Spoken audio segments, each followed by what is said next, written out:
ગઈકાલે જન્માષ્ટમીનો પર્વ રંગે ચંગે ઉજવવામાં આવ્યો, પણ કેટલાક લોકો આ જન્માષ્ટમીના તહેવાર ઉપર પણ જુગાર રમતા ઝડપાયા. અને નવાઈની વાત એ છે કે ગઢડાના જૂના સ્વામિનારાયણ મંદિરમાંથી જુગાર રમતા લોકો ઝડપાયા છે. મંદિરના ચેરમેન હરજીવનદાસ સ્વામીએ આ ઘટનાને વખોડી છે.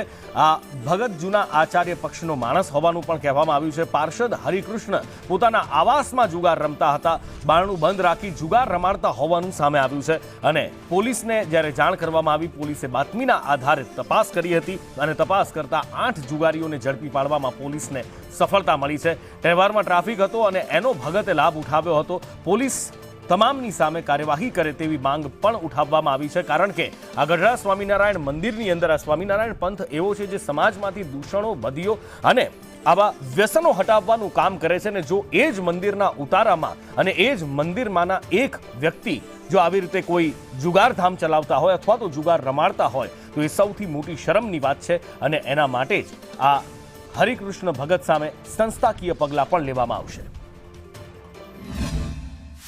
આ ઈસમે પોતાના આવાસમાં બારણું બંધ કરીને આ રીતનો જુગાર કરતા હતા. પોલીસની રેડમાં બધું બહાર આવ્યું. પોલીસ સખત કાર્યવાહી કરે, મંદિર પણ આની સામે સંસ્થાકીય પગલાં લેશે.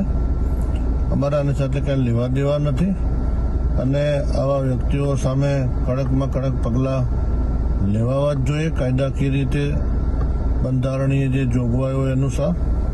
અને મંદિર પણ આગામી ટ્રસ્ટી બોર્ડની મિટિંગમાંનો નિર્ણય કરીને અમે પગલાં લઈશું. અને આ અમારા ગ્રુપનો કે પક્ષનો માણસ નથી, આચાર્ય પક્ષનો, જૂના આચાર્ય પક્ષવાળાનો આ માણસ છે. મારી જાણ મુજબ એસપી સ્વામીને ત્યાં જ આ રોજે જમે છે કે અગાઉ એને ત્યાં જમતા હતા.